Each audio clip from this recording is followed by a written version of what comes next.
Yo, what's up sa inyo lahat mga kaibigan? We are back again with another video, guys. So for today's video, meron na ako napakalupit na ipapakita sa inyo. Ginipansin ninyo buhok ko, guys, medyo mahaba na kasi. Haba na, di pa ako nagpapalupit. Ngayong araw na ito, ipapakita ko sa inyo yung pinakamalupit na pinadala sa ating item mga kaibigan. At ito ay ang, basahin mo tol, basahin mo tol. Di ko alam kung baliktad sa inyo, pero kung mababasa ninyo, portable monitor, boy. Talaga naman, boy. Bigati ng sponsor natin ngayon, guys. Ano ba naman itong buhok na to? Itong portable monitor na ito ay makakatulong sa setup natin para maging productive tayo, boy. As of the moment, makikita nyo yung monitor ko. Meron diyang maliit na space. Diyan ko kasi balak ilagay yung portable monitor na ito. Okay? So what further to, ipapakita ko na sa inyo yung portable monitor na pinadala sa atin, boy. Okay, bago muna tayo magsimula, on muna natin yung ilaw natin. Uy, panis!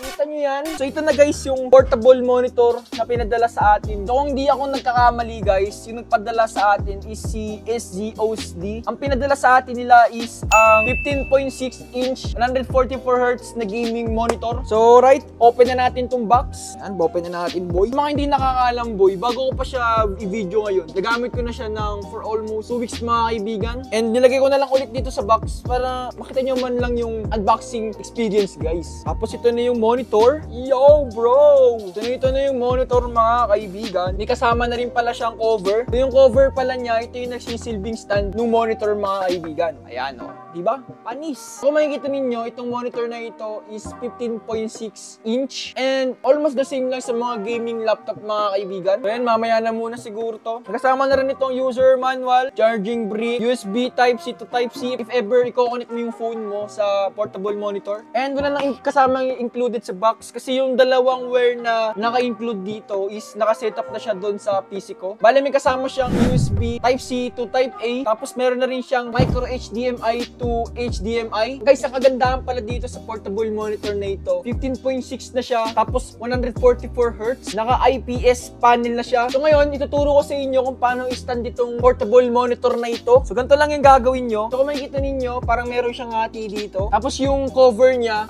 meron rin siyang parang hati. So ilalagay mo yun dito. Tapos igaganto mo siya, boy. Tapos pwede mo na siyang i-stand. Kahit ako sa inyo, i-stand dyan, boy. I-stand dyan. I-stand dyan. O, diba? Anis! So ipapakita ko naman sa inyo yung mga saksakan nito. Meron siya dito HDMI. Yan, micro HDMI yung pwedeng isaksak dito, boy. Tapos Type-C, if ever gusto mo i-connect sa phone mo. Tapos charging, guys, or yung kanyang power para gumana yung monitor. Sa gilid naman, back button. Meron siyang menu button. And then, meron din siyang headphone jack. If ever gusto mong mag-attach ng headphone jack dito sa monitor. So ngayon, guys, isi-setup ko na tong portable monitor na ito sa PC setup ko. So bali, guys, kung makikita ninyo, nandito pala yung mga cables nung monitor. Na-setup ko na siya. So ayan, nilalagay ko siya dito banda sa baba ng screen. Ang magiging use pala ng portable monitor na to sa setup ko is ilalagay ko yung aking mga recorders. Like for example, OBS. So para habang nag-record ako, nakikita ko kung gumagana pa yung OBS. Panis ka, boy! Gumana, boy! Uy, ang pogi talaga, boy. Mousepad na lang ang kulang, boy.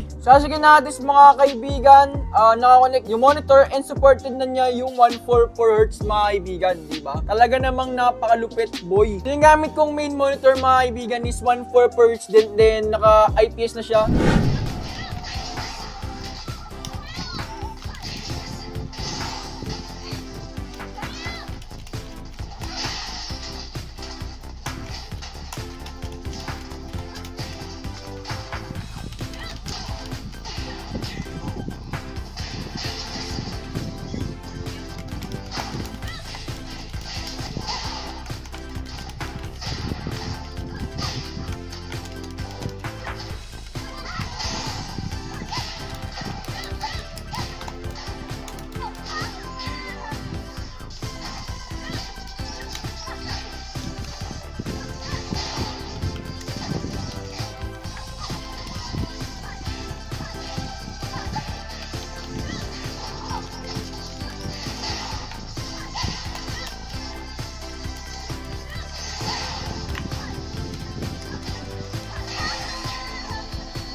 Tapos ko nang gamitin yung monitor na ito and okay naman siya for gaming mga kaibigan kasi naka-IPS panel na siya tapos naka 1.4 per Hz pa. And maganda naman yung kinalabasan niya sa setup ko. Napakalupit boy, real talk lang. And also guys, nakatulong rin sa akin ito sa pag-edit ko kasi nilalagay ko dito yung file explorer ko or yung mga files ko tapos idodrag ko na lang siya pataas dito sa editor ko. Talaga nga namang all good sa akin, okay? Kaya kung gusto niyo bumili ng ganito, ililink ko na lang sa description nito guys para ma-direct kayo. So yun lamang po sa araw nito. Thank you very much SZOSD for sending this item. And hopefully guys, nagustuhan nyo itong video na ito. Yun lang po sa araw na ito. Bye-bye!